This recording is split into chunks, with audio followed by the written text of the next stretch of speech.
पाकिस्तानी महिला सीमा हैदर भारत में सीमा लांघ के 2 वर्ष पहले यहां पर पहुंची और सचिन मीणा के साथ उसने शादी रचाई और यह दावा है कि उसने हिंदू रीति रिवाजों को पूरी तरीके से फॉलो किया है। पहलगाम अटैक के बाद से लगातार सीमा हैदर को लेकर सवाल उठ रहे हैं। अब बात करते हैं सीमा हैदर के पाकिस्तान जाने की। दरअसल में कानूनी दांवपेच के चलते सीमा फिलहाल भारत में ही रहेंगी, लेकिन लगातार पहलगाम अटैक के बाद जहां पूरे देश भर में नाराजगी है, वहीं सीमा की चुप्पी पर लगातार सवाल खड़े हो रहे थे। हालांकि घटना से 72 घंटे बाद अब सीमा ने अपनी चुप्पी तोड़ी है और प्रधानमंत्री नरेंद्र मोदी और उत्तर प्रदेश के सीएम योगी आदित्यनाथ से अपील की है कि उन्हें भारत में रहने दिया जाए। वो पाकिस्तान की बेटी जरूर हैं, लेकिन बहू भारत की है। इस तरीके की तमाम दलीलें सीमा हैदर ने अपने सोशल मीडिया प्लेटफॉर्म पे दी हैं।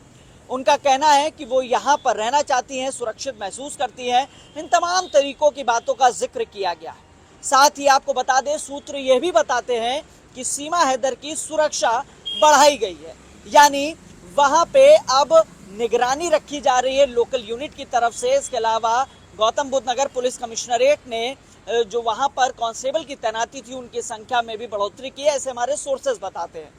फिलहाल जिस तरीके से लगातार सीमा हैदर को 48 घंटे में वापस भेजने का सवाल था, यह तो जरूर स्पष्ट हो गया है कि वो अब या अभी फिलहाल कुछ समय के लिए पाकिस्तान नहीं जा रही या सीमा पार नहीं जाएंगी।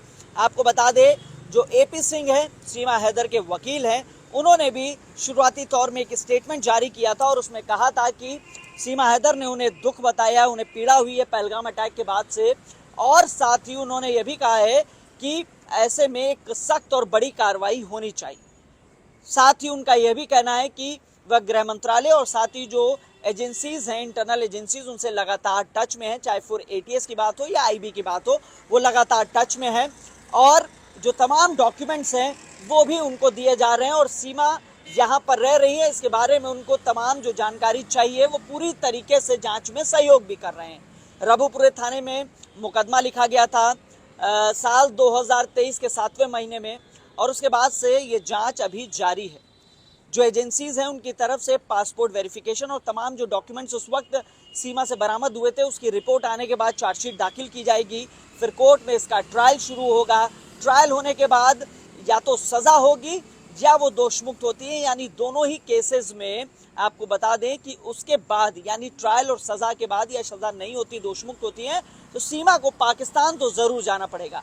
लेकिन इन सब के बीच में एपी सिंह की तरफ से यह भी जानकारी दी गई कि पूर्व में यानी शुरुआती तौर में उन्होंने मर्सी पिटीशन राष्ट्रपति के यहाँ दाखिल की है और वो जो है अभी विचाराधीन है, यानी अभी तक उसमें कोई सुनवाई नहीं हुई है। साथ ही एक ग्राउंड और है, क्योंकि सीमा ने भारत में रहने के दौरान सचिन, यानी जिससे दावा किया जा रहा है कि वो उनके पति हैं, दूसरे उनसे एक बेटी जिसका नाम भारती मीणा रखा, उसको भी जन्म दिया है। तो एक जो टेक्निकल दांवपेच हम लोग समझते हैं, उसके हिसाब से एक ग्राउंड ये भी है कि वो अपनी बच्ची के आधार पे एक प्ली कर सकती है सरकार से और फिर सरकार उसमें क्या मर्सी देती है देखना होगा। लेकिन फिलहाल अभी सीमा नहीं जा रही है, लेकिन इसी सब के बीच में सीमा ने पहलगाम को लेकर अपनी चुप्पी तोड़ी है और साथ ही अपील की है कि उन्हें भारत में रहने दिया जाए। कैमरामैन योगेंद्र के साथ हिमांशु शुक्ला, न्यूज़ 18, ग्रेटर नोएडा।